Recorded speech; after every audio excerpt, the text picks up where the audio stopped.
Hey guys! So for the past 3 videos, we've been walking through how to find joy. And if you haven't seen those, pause this video right now and go watch them. Okay, you can find them in the same YouTube playlist as this video. But if you have already seen them, here's a little refresher. In the first video, we talked about the idea of God using our pain for His glory. And in the second, we talked about how complaining and not living out your true identity as a child of God can actually sabotage your joy. And in the video before this one, we learned how unstoppable joy stems from remembering what Jesus has done, not what we have done. Now, before we dive into this lesson, I kind of want to give you a little pop quiz. Okay, so comment your answers down below. What is an athlete's favorite verse?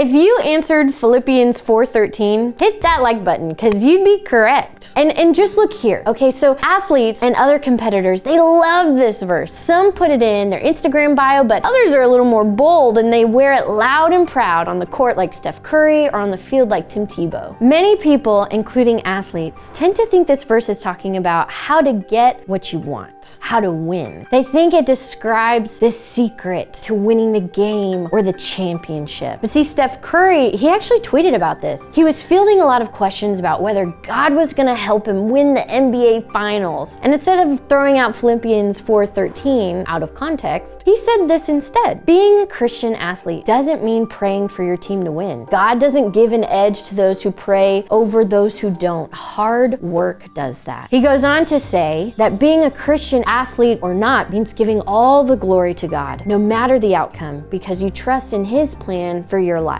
To sum it up, this verse, when in context or read with the rest of the verses surrounding it, doesn't tell you how to win, it actually tells you how to lose. So let's read it in context, and then we'll figure out how we can find joy even when we lose. Philippians 4:10 through 13 says this: I rejoiced greatly in the Lord that at last you renewed your concern for me. Indeed, you were concerned, but you had no opportunity to show it. I am not saying this because I'm in need, for I've learned to be content, whatever the circumstances. I know what it is to be in need, and I know what it is to have plenty. I have learned the secret of being content in any and every situation, whether well fed or hungry, whether living in plenty or in want. I can do all things through Him who gives me strength. Now, I said earlier we were talking about how to find joy, but this passage says content or being content. Are those the same things, contentment and joy? Well, the dictionary describes content or contentment as being in a peaceful state of happiness or being satisfied. The dictionary describes joy as being a feeling of great pleasure and happiness or of satisfaction. They seem pretty similar, if not the same. So then what is Paul saying here about joy or contentment? Well, first, joy has nothing to do with circumstances. Paul says that he has learned to be content or to find joy in any and every situation. Hunger and fullness, rich or poor, he can find joy. Can you honestly say the same? Can you find joy no matter what is or has happened to you? I know sometimes I can't. When I was little, we didn't have much. We were a young military family with 4 kids. So I was no stranger to hand-me-downs, or couponing days, or using the laundromat because we had to save up to fix our washer that kept breaking, or spending my time at the public library and parks because they were free and that's all we could afford. And when I got older, the Lord blessed my dad with a new job and we became able to do more things and have more financial stability, and I kind of grew accustomed to that. And then when I became an adult and started to live on my own, I moved out. I had a very abrupt awakening. Life was all of a sudden expensive and I didn't have the same financial status as my parents anymore, so money was tight and I couldn't do some of the things that I used to do or buy some of the things that I used to buy. It was hard, and I'm not gonna lie to you, I didn't always find joy in those circumstances. And you think that I could have because I'd experienced not having much, but without realizing it, I had attached joy to what was happening to me. I attached joy to things that this world says are good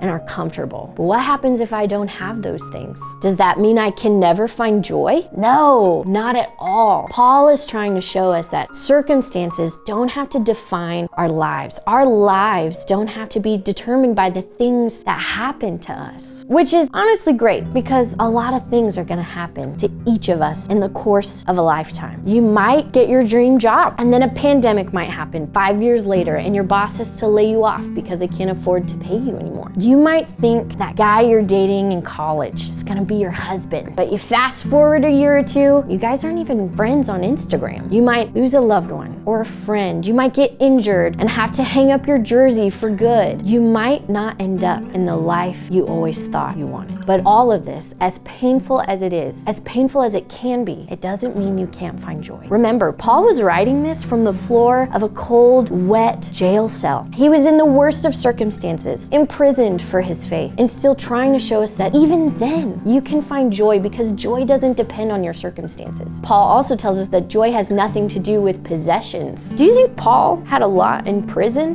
No. I would be kind of shocked if he actually had a pad of paper and a pencil to write this letter with. He had nothing, and yet he could rejoice in the Lord. Why? Because the ones that truly have everything are the ones who don't need anything. And see, that's a problem, because when we become people who don't need anything, we become people who don't need the only thing that matters, which actually isn't a thing at all, but a person, Jesus. We don't need to have everything because Jesus is the only person we need. Jesus is the only source of unstoppable joy, and Paul knew that. Even in the dark of a jail cell, Paul knew that he could count on Jesus for his joy, because like it says in James 4:8, when we draw near to God, he will draw near to you. So how do we draw near to him to experience this joy that cannot be stopped by circumstances or possessions? Well, the church answer is this. If we want to experience the peace that only Jesus can provide, then we must rest in his peace. But in other words, in practical words, we need to spend time with the source of joy to experience joy. So this week, you can spend time with Jesus, the source of joy, by focusing on things that matter. Philippians 4:8-9 says this: "Finally, brothers and sisters, whatever is true, whatever is noble, whatever is right, whatever is pure, whatever is lovely, whatever is admirable, if anything is excellent or praiseworthy, think about such things. Whatever you have learned or received or heard from me or seen in me, put into practice, and the God of peace will be with you." Don't worry about what you do or don't have. Instead, focus on what the Lord is generously offering you through a personal relationship with him.